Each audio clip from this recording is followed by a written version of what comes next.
الحمد لله رب العالمين والعاقبة للمتقين والصلاة والسلام على سيد الأنبياء والمرسلين وعلى آله الطيبين الطاهرين وأصحابه الأكرمين الأجمعين أما بعد فأعوذ بالله من الشيطان الرجيم بسم الله الرحمن الرحيم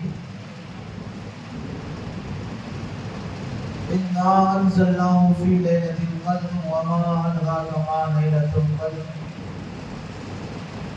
وقال تعالى في مقام آخر شهر رمضان الذي أنزل فيه القرآن هدى للناس صدق الله مولانا العظيم وبلغنا على رسوله النبي الأمين الكريم ونحن على ذلك لمن الشاهدين والشاكرين والحمد لله رب العالمين.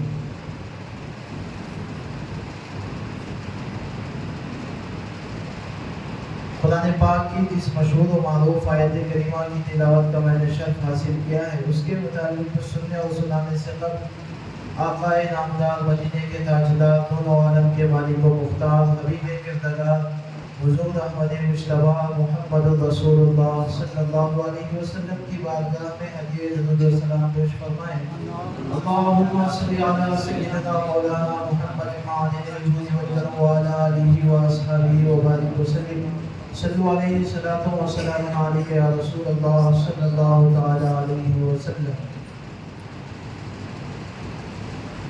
حضرت علامہ اقبال رضی اللہ رحمۃ اللہ علیہ ارشاد فرماتے ہیں کہ لکھنا نہیں آتا تو میری جان پڑھا کر، لکھنا نہیں آتا تو میری جان پڑھا کر، ہو جائے تیری مشکل آسان پڑھا کر. پڑھنے کے لیے گر تجھے کچھ نہ ملے تو، پڑھنے کے لیے گر تجھے کچھ نہ ملے تو، چہروں پہ لکھے درد کے عنوان پڑھا کر، چہروں پہ لکھے درد کے عنوان پڑھا کر. لا ریب تیری روح کو تسکین ملے گی، لا ریب تیری روح کو تسکین ملے گی. تو قرب کے لمحات میں قرآن پڑھا کر، تو قرب کے لمحات میں قرآن پڑھا کر. آ جائے گا تجھے اقبال جینے کا سلیقہ، آ جائے گا اقبال تجھے جینے کا سلیقہ. تو سرور کونین کے فرمان پڑھا کر، تو سرور کونین کے فرمان پڑھا کر. آئیے بلا تاخیر قرآن پاک کی دو آیت کریمہ کی میں نے تلاوت کا شرف حاصل کیا ہے. ایک اِنَّا أَنزَلْنَاهُ فِي لَيْلَةِ الْقَدْرِ وَمَا أَدْرَاكَ مَا لَيْلَةُ الْقَدْرِ لَيْلَةُ الْقَدْرِ خَيْرٌ مِّنْ أَلْفِ شَهْرٍ. شب قدر کے تعلق سے یہ آیت کریمہ ہے تو ہم ہر سال اس آیت کریمہ کے تعلق سے سنتے آ رہے ہیں، جس میں اللہ تبارک و تعالی ارشاد فرما رہا ہے اِنَّا أَنزَلْنَاهُ فِي لَيْلَةِ الْقَدْرِ.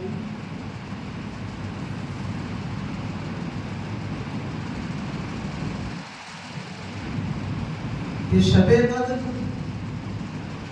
کی شان میں اللہ رب العزت نے اس کی فضیلت میں ارشاد فرمایا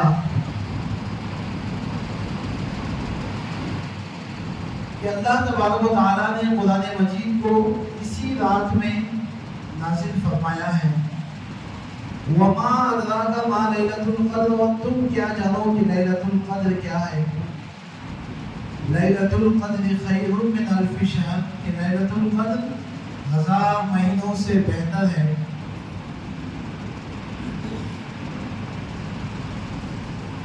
یہ قرآن پاک کی مشہور و معروف آیت کریمہ ہے جو ہم ہر سال سنتے آ رہے ہیں. اور اس سال الحمدللہ ہماری مسجد میں تاقراتوں کا بھی اہتمام ہوا. آج چوتھی تاقرات ہے، آخری ایک تاقرات بچی ہے. اللہ رب العزت کا کرم اور اس کے پیارے حبیب صلی اللہ علیہ وسلم کا فضل کہ ہمیں رمضان المبارک جیسے مقدس مہینے میں اللہ رب العزت نے زندہ رہنے کا بھی موقع عنایت فرمایا ہے. ورنہ بہت سارے مسلمان پچھلے سال جن کو اللہ رب العزت نے زندگی عطا فرمائی تھی، ان کی زندگیوں میں یہ سال اس سال کا رمضان نصیب نہ ہوا.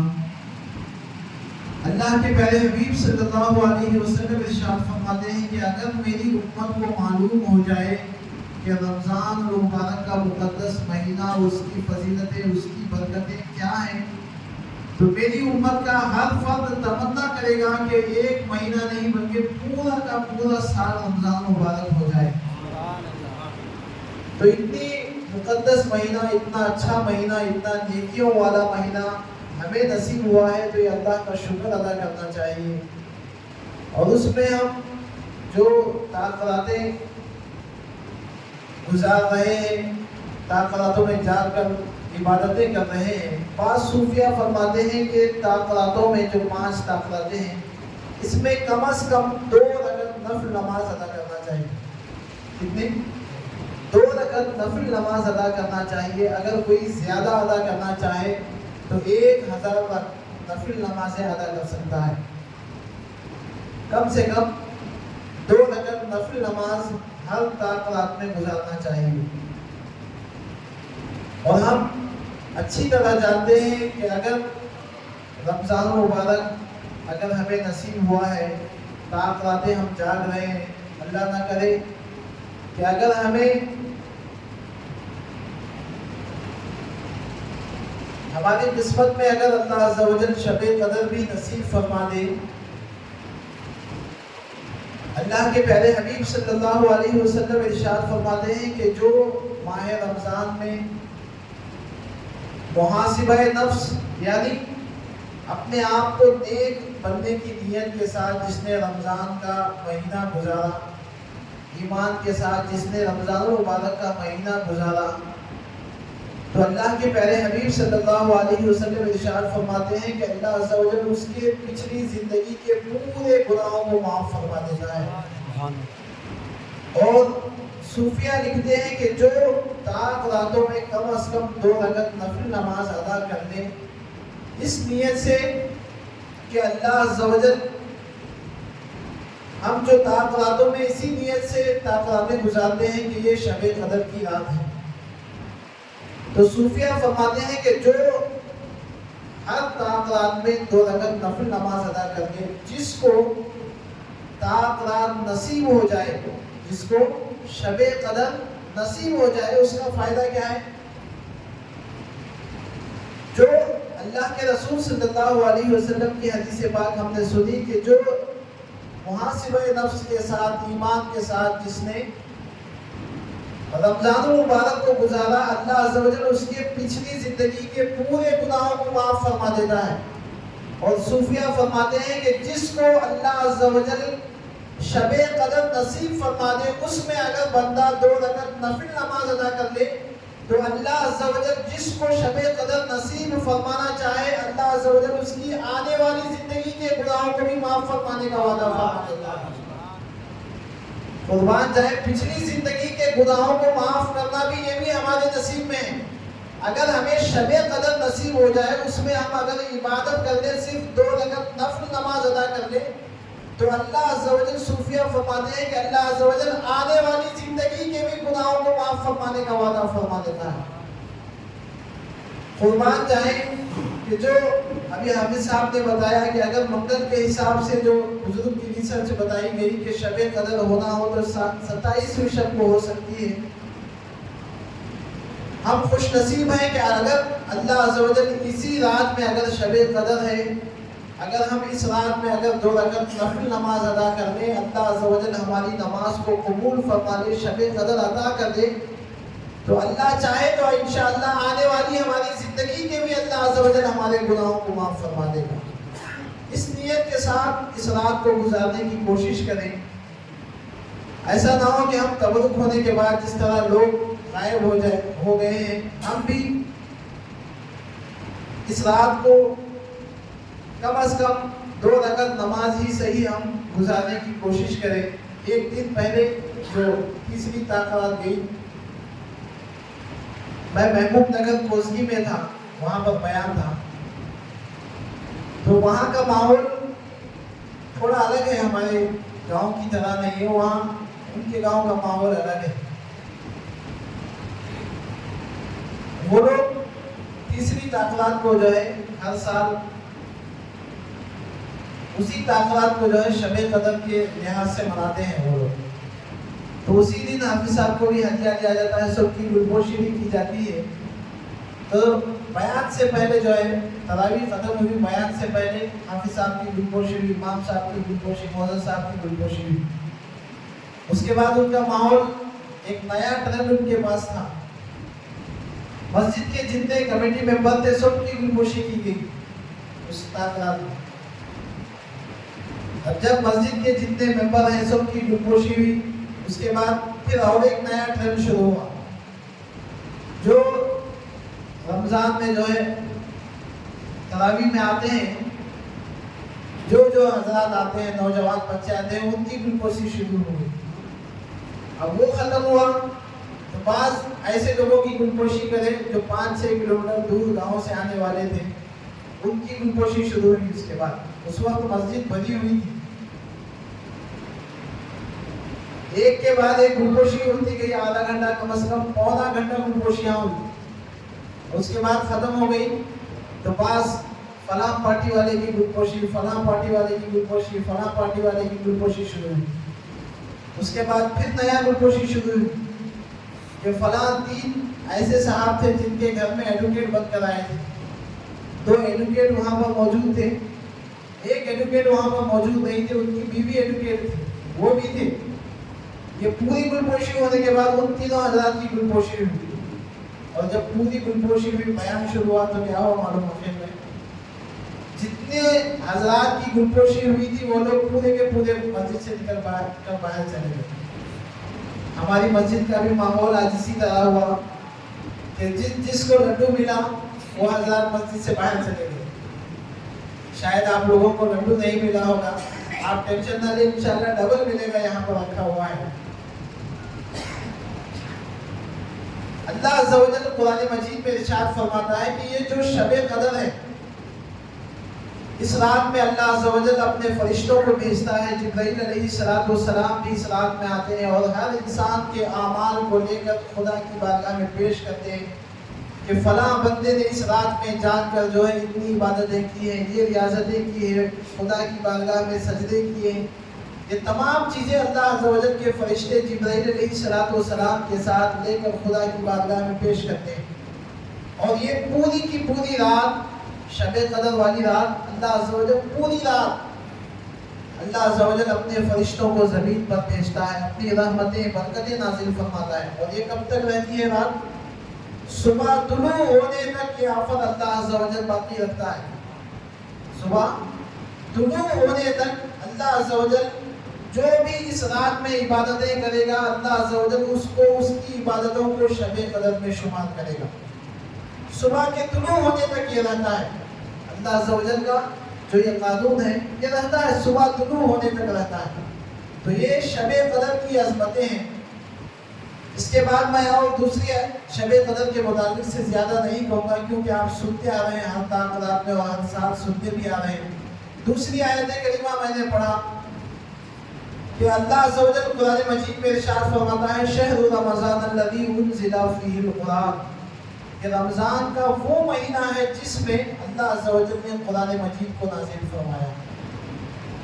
تو رمضان میں اللہ عز و جل نے شب قدر بھی ہمارے لیے عطا فرمایا ہے، اور دوسرا رمضان کا وہ مقدس مہینہ ہے جس میں اللہ نے ہمارے لیے قرآن بھی دیا ہے. قرآن ایک ایسی مقدس کتاب ہے جو اللہ تعالیٰ کی طرف سے ہمارے لیے تحفہ ہے، مسلمانوں کے لیے تحفہ ہے.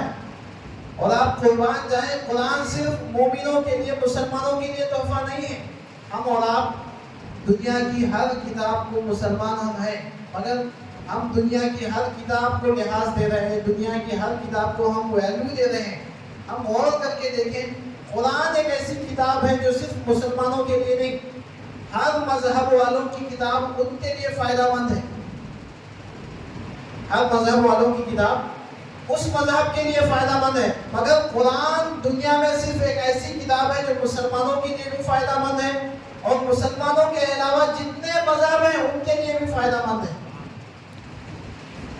بعض جگہوں پر اللہ عز و جل کی آیتیں آپ نے سنی ہیں، اللہ عز و جل خطاب کرنا چاہتا ہے جو بعض جگہ مومنوں سے خطاب فرماتا ہے، بعض جگہ پوری انسانیت کو خطاب فرماتا ہے.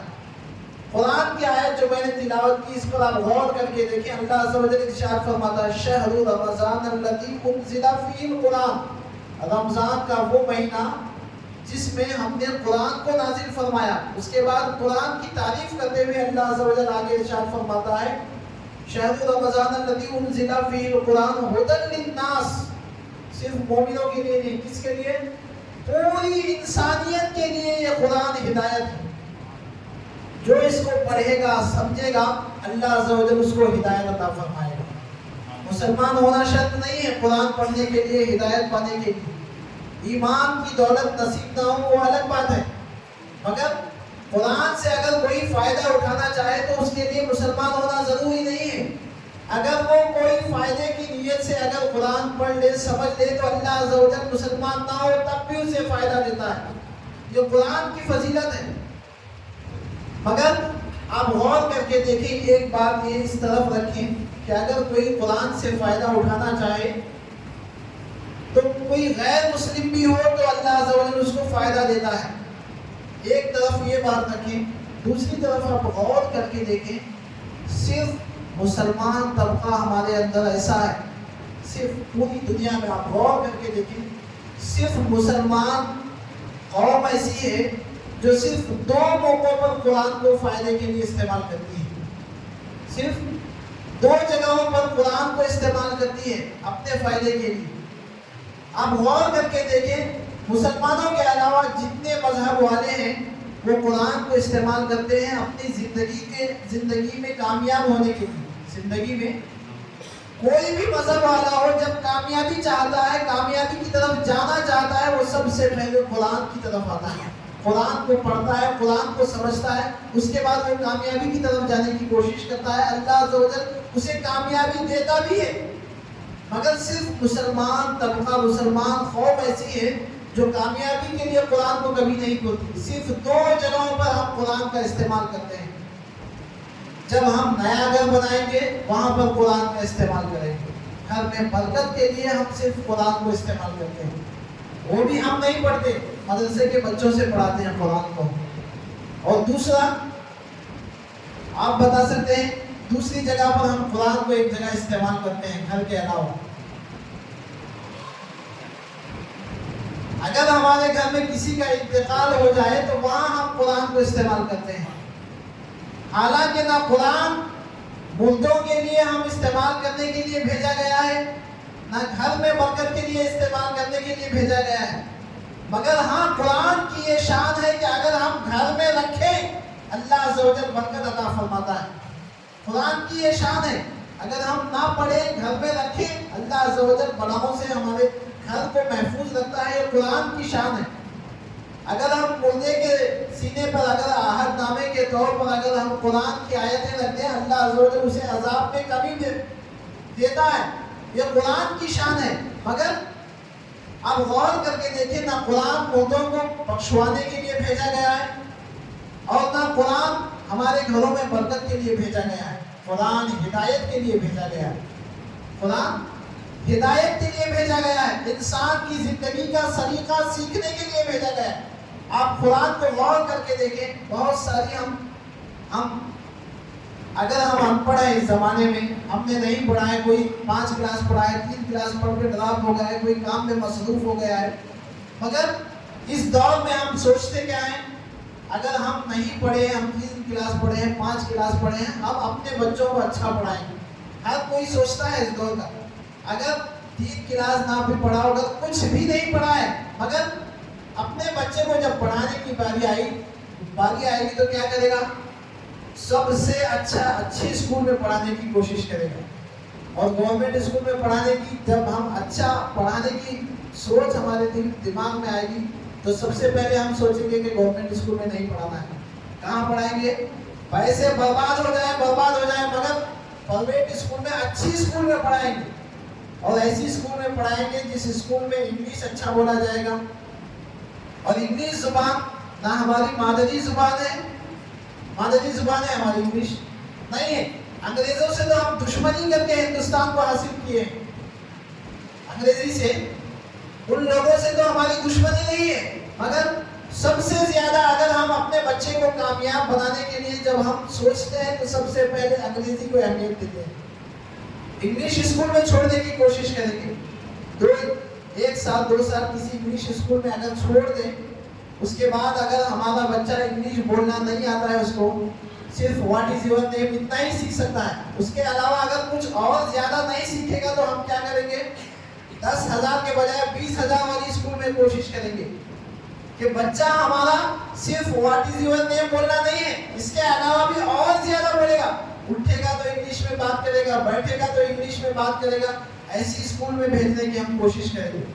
مگر آپ کبھی غور کر کے دیکھیں، ہم قرآن جب پڑھتے ہیں، اپنے بچوں کو پڑھانے کی کوشش کرتے ہیں، حافظ صاحب کے پاس بھیجاتے ہیں، نورانی قاعدہ پڑھاتے ہیں، اس کے بعد ہمارا بچہ اگر مقطع پڑھتا، اگر اما پارا ختم کر دے تو ہم خوش ہو جاتے ہیں کہ ہمارا بچہ اما پارا ختم کر دیا ہے۔ آپ غور کر کے دیکھیں، ہماری زندگی کا ماحول ہے، نازلہ نورانی قاعدے کے بعد اگر اما پارا ختم کر لے تو ہم بہت زیادہ خوش ہو جاتے ہیں۔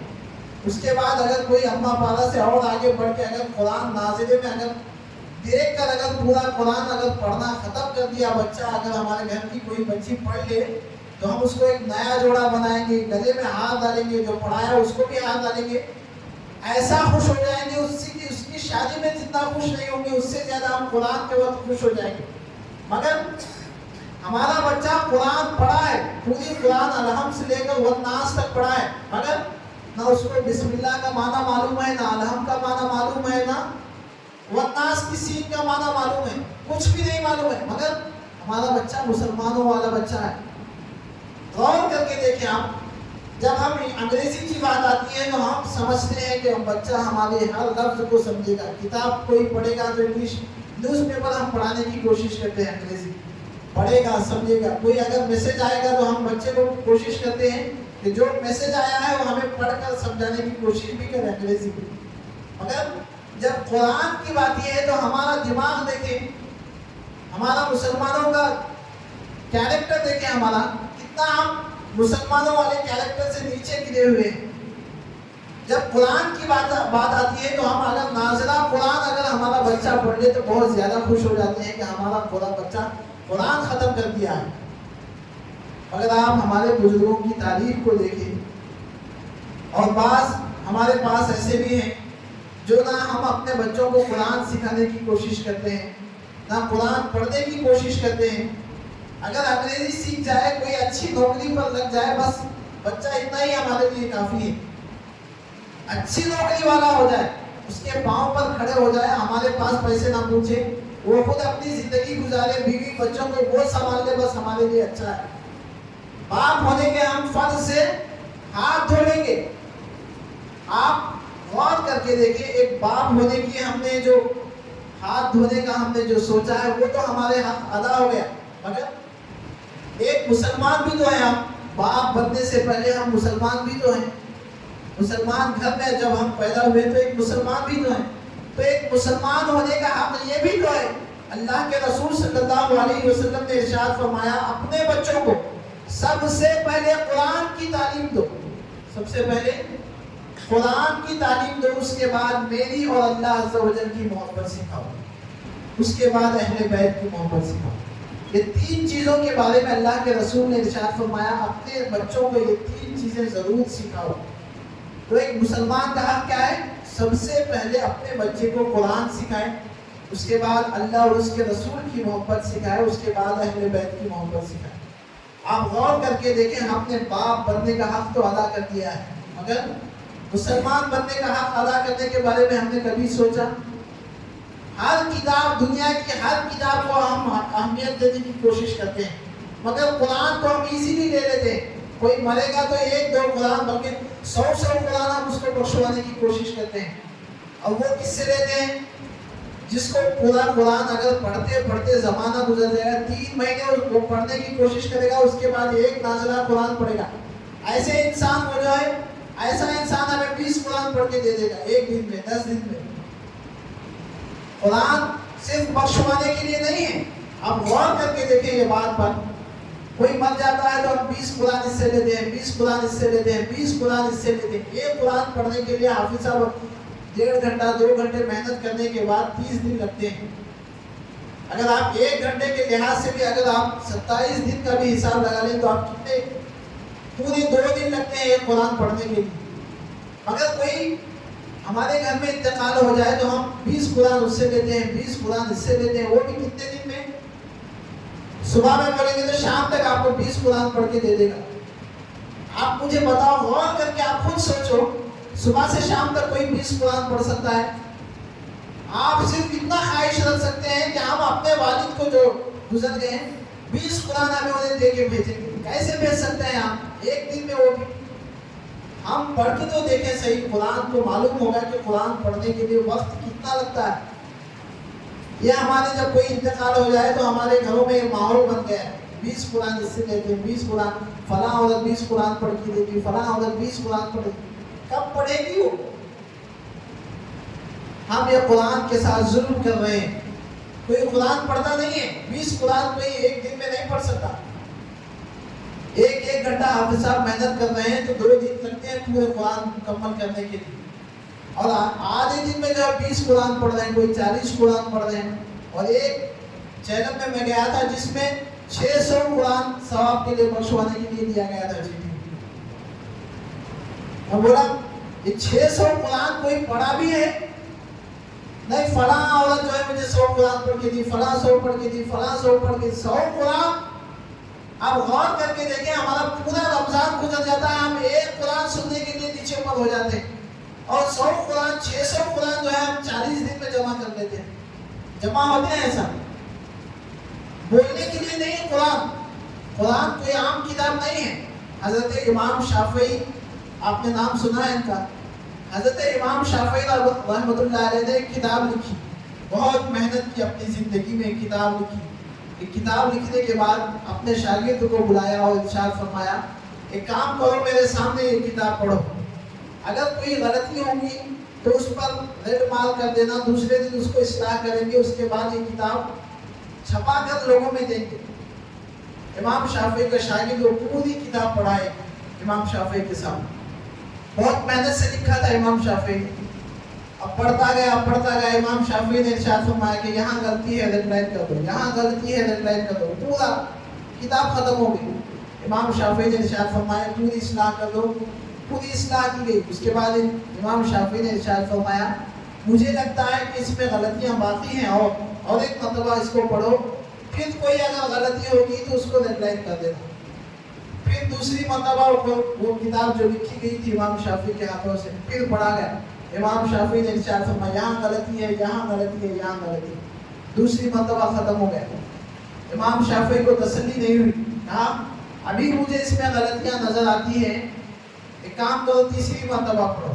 اس طرح 70 مرتبہ امام شافعی نے اپنی کتاب کو اپنے شاگرد سے پڑھوایا. 70 مرتبہ جب بھی پڑھتے اس میں کوئی نہ کوئی غلطی آتی.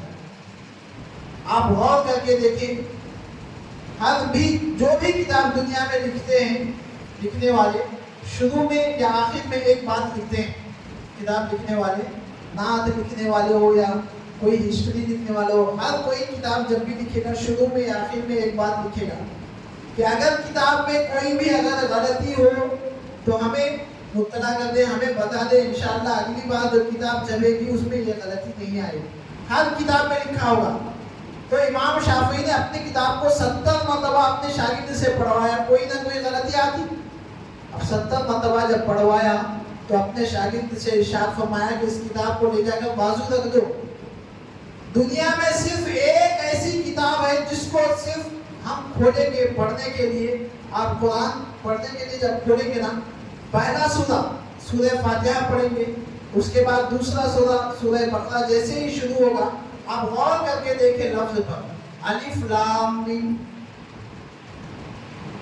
ہے کہ نہیں؟ الف لام میم. اس کے بعد آپ غور کر کے دیکھیں دوسری جو آیت کریمہ ہے، اللہ عز و جل ارشاد فرماتا ہے ذالک الکتاب لا ریب فیہ، یہ وہ کتاب ہے جس میں کوئی غلطی نہیں ہے. سبحان اللہ، سبحان اللہ. آپ دنیا کی جتنی بھی کتابیں دیکھیں گے ہر کتاب میں شروع میں یا آخر میں یہ لکھا ہوگا کہ کوئی غلطی ہو تو ہمیں بتا دیں، انشاءاللہ اگلی بار اس کو ہم صحیح کر دیں گے. مگر قرآن کی عظمت دیکھیں، قرآن کی شان دیکھیں. آپ پڑھیں گے پہلا سورہ جب فاتحہ ختم ہوگا، دوسرا سورہ جیسے ہی شروع ہوگا اللہ عز و جل ارشاد فرمائے گا خبردار ذالک الکتاب لا ریب فیہ، یہ وہ کتاب ہے جس میں کوئی غلطی کا شک ہی نہیں ہے، گنجائش ہی نہیں ہے اس میں، یہ غلطی سے پاک ہے، اس میں غلطی ہے ہی نہیں، یہ قرآن کی شان ہے۔ آپ مجھے بتائیں کوئی کتاب ایسی ہے جس میں غلطی موجود ہی نہیں؟ آپ جو بھی ماہر ہوگا، کوئی شاعر ہوگا، ہم دوسرے شاعر کے پاس آپ اگر کسی کی کتاب، دوسرے شاعر کی کتاب لے کے جائیں، وہ کوئی نہ کوئی غلطی نکال کے دے گا، یہ غلطی ہے اس میں، آپ لے کے جاؤ۔ کوئی دوسری فیلڈ والا ہوگا، کوئی لکھا ہوگا دوسرے کے پاس، آپ لے کر جاؤ، یہ غلطی نکال کر دے گا۔ مگر قرآن جب سے نازل ہوئی ہے آج تک اور قیامت تک کا عرصہ گزر جائے گا، جس وقت جو حالت میں نازل ہوئی تھی آج تک بھی اسی حالت میں، اور انشاءاللہ قیامت تک اسی حالت میں رہے گی۔ کیوں؟ میں آپ کو بتا دوں، یہ صرف قرآن اللہ کی کتاب نہیں ہے، اس کے علاوہ بھی تو قرآن کے علاوہ بھی اللہ کی اور بھی کتابیں نازل ہوئی ہیں۔ انجیل بھی اللہ عز و جل کی بھیجی ہوئی کتاب ہے، توریت بھی اللہ عز و جل کی بھیجی ہوئی کتاب ہے، بہت ساری صحیفے اللہ عز و جل نے دنیا میں بھیجا۔ آج بھی وہ انجیل موجود ہے جس کو بائبل کہتے ہیں، ان کے پاس وہ کتابیں آج بھی موجود ہیں۔ عیسیٰ علیہ السلام پر جو نازل ہوئی تھی، موسیٰ علیہ السلام پر جو نازل ہوئی تھی، وہ کتابیں بھی موجود ہیں، وہ بھی اللہ نے بھیجا تھا۔ مگر قرآن کی شان یہ ہے کہ وہ اللہ کی کتابیں، وہ بھی اللہ کی کتابیں ہیں، مگر وہ کتابوں کو آپ جا کر دیکھیں جس حالت میں اللہ عز و جل نے آسمانی دنیا سے نازل فرمایا تھا، آج وہ کتابیں اس حالت میں نہیں ہیں۔ جس قوم کے جو مذہب والے جیسا چاہتے ہیں اپنی کتاب کو تبدیل کر دیتے ہیں، اور صرف ایک قرآن مجید کی یہ شان ہے کہ جس کے بارے میں اللہ عز و جل نے ارشاد فرمایا، دوسری کتابوں کے بارے میں اللہ عز و جل نے کیا ارشاد فرمایا؟ یہ وہ کتاب ہے جس کو ہم نے نازل فرمایا ہے۔ انجیل کے بارے میں ہو، توریت کے بارے میں ہو، موسیٰ علیہ السلام کے زمانے میں جب توریت نازل کی گئی تو موسیٰ علیہ السلام کی امت کو اللہ عز و جل نے خطاب کر کے ارشاد فرمایا، یہ کتاب تم سنبھالو، اس کو ہم نے نازل فرمایا ہے۔ عیسیٰ علیہ السلام پر جب انجیل نازل کی گئی، بائبل نازل کی گئی، تو اللہ عز و جل نے ارشاد فرمایا، ہم نے اس کتاب کو نازل کیا ہے۔ ہر کتاب جب بھی نازل ہوئی کسی نبی پر اللہ عز و جل نے ارشاد فرمایا کہ اس کتاب کو ہم نے نازل فرمایا ہے تمہاری ہدایت کے لیے۔ مگر جب قرآن کی باری آئی، آپ غور کر کے دیکھیں، قرآن کا ہر لفظ، ہر آیت کریمہ پر آپ غور کر کے دیکھیں، قرآن مجید کے بارے میں اللہ عز و جل ارشاد فرماتا ہے کہ اس کتاب کو ہم نے نازل کیا ہے اور قیامت تک اس کی حفاظت ہم کریں گے۔ سبحان اللہ۔ ذمہ داری کون لے رہا ہے؟ ہر کتاب کو اللہ نے نازل فرمایا، مگر ذمہ داری اللہ عز و جل نے نہیں لی، امت پر چھوڑ دیا، ہر قوم کی امت پر چھوڑ دیا کہ اس کتاب کو سنبھالنا تمہیں ہے۔ مگر جب قرآن کی باری آئی ہے تو اللہ عز و جل نے ارشاد فرمایا، قرآن کو نازل ہم نے کیا اور قیامت تک اس کی حفاظت بھی ہم کریں گے۔ آپ مجھے بتائیں کہ جس قرآن کی، جس کتاب کی اللہ حفاظت کرے گا، کوئی بندہ اس کو بدلے گا؟ آج بھی بہت ساری قومیں ایسی ہیں جو قرآن کو بدلنے کے لیے بہت سارے لوگ لگے ہوئے ہیں، مگر ایک لمبا زمانہ گزر گیا، 1450 سال کا زمانہ گزر گیا حضور سے لے کر آج تک، اور قیامت تک کا زمانہ گزر جائے گا، مگر کوئی زبر سے زیر بدل نہیں سکے گا۔ یہ قرآن کی شان ہے، کیونکہ اللہ عز و جل اس کی حفاظت کر رہا ہے۔ اور ایسی کتاب کو ہم کیا کرتے ہیں؟ سب سے کم مسلمان اس کو پڑھتے ہیں۔ آپ دوسری قوم کے لوگوں کو جا کر دیکھیں، جب بھی کوئی کامیابی حاصل کرنا چاہتے ہیں، آپ سائنس جب پڑھنا چاہیں، سائنس کی ابتدا دیکھیں، آپ سائنس جب سے شروعات ہوئی تھی آپ اس کی طرف دیکھیں۔ کوئی جب سائنس کی ریسرچ کی طرف کوشش کرتا ہے، کسی چیز کو لے کر ریسرچ کی طرف کوشش کرتا ہے، ریسرچ کرتے جب تھک جاتا ہے کہ اس کا مقام کوئی ملنے والا نہیں ہے، اس کی ایڈ کہیں ملنے والی نہیں، اس کے بارے میں ہو گیا آخر ہے، کچھ ملنے والا ہے ہی نہیں، تھک جاتا ہے، اس کے بعد قرآن کھول کر دیکھتا ہے اس کے بارے میں کچھ قرآن میں ہے کیا۔ آخر میں پتہ چلتا ہے کہ یہ تو 1450 سال پہلے اللہ کے رسول صلی اللہ علیہ وسلم نے قرآن میں بتا دیا تھا۔ ہر فیلڈ میں آپ پڑھ کے دیکھیں، اور اللہ تعالیٰ کی عادت کریمہ دیکھیں، آپ آدم علیہ السلام سے لے کر عیسیٰ علیہ السلام تک جتنے بھی نبیوں کو اللہ عز و جل نے ایک معجزہ دیا، ایک کرامت جس کو ہم کہتے ہیں، ولی سے اگر کوئی عجیب چیز صادر ہو جائے تو اسے کرامت کہتے ہیں. اگر وہی چیز اگر کسی نبی سے صادر ہو جائے تو اسے معجزہ کہتے ہیں. تو معجزے کے طور پر اللہ عز و جل نے ہر نبی کو الگ الگ معجزہ دیا. آپ غور کر کے، اللہ کی عادت کریمہ ہے، اور عادت کریمہ اللہ کی کیسی ہے؟ جو دور میں جہاں جو فن عروج پر ہوگا اللہ عز و جل اس کے مطابق معجزہ دے گا. مثال کے طور پر حضرت داؤد علیہ السلام کے دور میں لوہا بنانے کی کاریگری بہت زیادہ عروج پر تھی. وہاں پر اس دور میں کیا کرتے تھے لوگ؟ لوہا بناتے، اور جنگ کی جو چیزیں ہوتی تھی، لوہے کا جو لباس پہنتے تھے وہ زیادہ بنانے والے تھے. اور لوہے کو جو بناتا اچھے طریقے سے، جو ڈیزائن میں، جو اچھا ڈیزائن میں بناتا، لوگ اس کو وقت کا بڑا انسان سمجھتے تھے، بڑا ماہر انسان سمجھتے تھے. داؤد علیہ السلام کے دور میں لوہے کی کاریگری بہت زیادہ تھی. تو حضرت داؤد علیہ السلام کو اللہ عز و جل نے معجزہ کیا دیا؟ جب بھی لوہے کو ہاتھ میں پکڑ لیتے اللہ عز و جل اسے موم بنا دیتا تھا. داؤد علیہ السلام لوہے کو موم کی طرح مدر دیتے تھے. کوئی اگر نیا لوہے سے کوئی نیا آئٹم بنانا ہوتا تو حضرت داؤد علیہ السلام لوہے کو لے کر اپنے ہاتھ سے اس طرح پھیلا دیتے. جو ڈیزائن حضرت داؤد علیہ السلام بنانا چاہتے اللہ عز و جل نے ان کے ہاتھ میں وہ معجزہ دیا تھا. صرف ہاتھ کے ذریعے ہاتھ پھیلا کر وہ معجزے کے ذریعے لوہے کی کاریگری. اور اس وقت جو لوہے کے اچھے اچھے کاریگر تھے، جیسے ہی داؤد علیہ السلام کا یہ معجزہ دیکھا ان کے سامنے مان لو کہ ہمارے اندر یہ طاقت نہیں ہے، آپ اللہ کے نبی ہیں، آپ کو اللہ نے یہ معجزہ دیا ہے. اب جتنے بھی بڑے بڑے لوہے کی کاریگری والی تھے سب آ کر داؤد علیہ السلام کے سامنے ہاتھ جوڑ کر کھڑے ہوتے کہ آپ کے سامنے ہم کچھ نہیں ہیں، آپ کے سامنے ہم کچھ نہیں ہیں. حضرت موسیٰ علیہ السلام کا دور دیکھیں آپ. اس وقت جو ہے بڑے بڑے جادوگروں کا زمانہ تھا، ایک سے ایک جادوگر تھے اس دور میں، موسیٰ علیہ السلام کے دور میں. تو اللہ عز و جل کی عادت کریمہ کہ جو دور میں جو انسان جو مغرور ہوگا، جو تکبر کرے گا، اس دور کے حساب سے معجزہ دے گا. موسیٰ علیہ السلام کو اللہ عز و جل نے عصا دیا. وہ عصا کیا کام کرتا تھا؟ جتنے بھی جادوگر ہوتے جیسا جو قسم کا جادو کرتے، موسیٰ علیہ السلام اپنے عصے سے صرف اشارہ کر دیتے، اس جادو کے بدلے میں اور زیادہ اثر کرتا تھا. کوئی جادوگر موسیٰ علیہ السلام کے سامنے لا کر سانپ چھوڑتے تھے، اس طرح اپنے ہاتھ سے کیا کرتے تھے؟ صرف ہاتھ سے دھوپ پھینکتے تو کیا ہوتا تھا؟ ایک سانپ نکل کے آتا تھا. بہت سارے جادوگر موسیٰ علیہ السلام کے سامنے آ کر کھڑے ہوئے. فرعون کا دور تھا. پورے جادوگروں کو جمع کر کے فرعون نے کہا کہ موسیٰ علیہ السلام کے ساتھ مقابلہ کرنا ہے. پورے جادوگر کیا کیے؟ اپنے ہاتھ سے اشارہ کیا، دھوپ پھینکی. بہت سارے بڑے بڑے اژدہا سانپ نکلنا شروع ہو گئے اپنے ہاتھوں سے جادوگروں. موسیٰ علیہ السلام کو اللہ عز و جل نے معجزہ کیا دیا تھا؟ عصا دیا تھا. ایک لکڑی دی تھی ان کے ہاتھ میں جو ٹیپ کرتے تھے.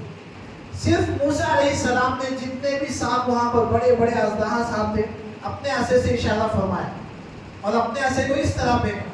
جتنے بڑے بڑے سانپ تھے اس سے بڑا سانپ بن کر موسیٰ علیہ السلام کا عصا جتنے سانپ تھے پورے سانپوں کو کھا کر نکل گیا.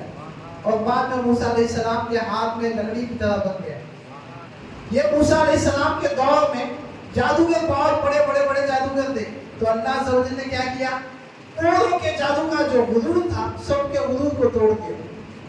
ہر دور میں ہر نبی کا دور دیکھیں، ہر نبی کے دور میں الگ الگ جتنے بھی لوگ غرور پر. عیسیٰ علیہ السلام کا آخری زمانہ ہمارے نبی سے پہلے اس دور میں کیا تھا؟ بڑے بڑے حکمت کے لوگ تھے، حکیم لوگ، دوا بنانے والے لوگ، بڑے بڑے ایک سے ایک دوا بنانے والے لوگ تھے. اس وقت وہ کیا کرتے تھے؟ کوئی اگر کوئی بیمار ہو جائے جس کی بیماری معلوم نہیں ہوتی تو ریسرچ کر کے ایسی دوا بنا دے، جنگلوں میں ادھر ادھر بھاگتے دوڑتے اس کے لیے دوا بنا کر پیش کرتے. اگر کوئی نئی بیماری کے لیے دوا بنا دیتا تو لوگ اسے بڑا حکیم سمجھتے تھے، بڑا عروج ہوتا تھا اسے، بہت بڑا حکیم بن گیا، بہت اچھا حکیم ہے. تو اللہ صرف اس وقت 3 بیماریاں ایسی تھی جس کا علاج نہیں تھا. اس وقت بہت بڑے بڑے حکیم تھے مگر 3 بیماریاں ایسی تھی جس کا علاج بنانے کے لیے، جس کی دوا بنانے کے لیے کوئی حکیم تیار ہی نہیں تھا. کون سی 3 بیماریاں؟ مادرزاد کوئی اندھا ہوتا، پیدائشی جو اندھا ہوتا، اس کی آنکھوں کو لوٹانے کے لیے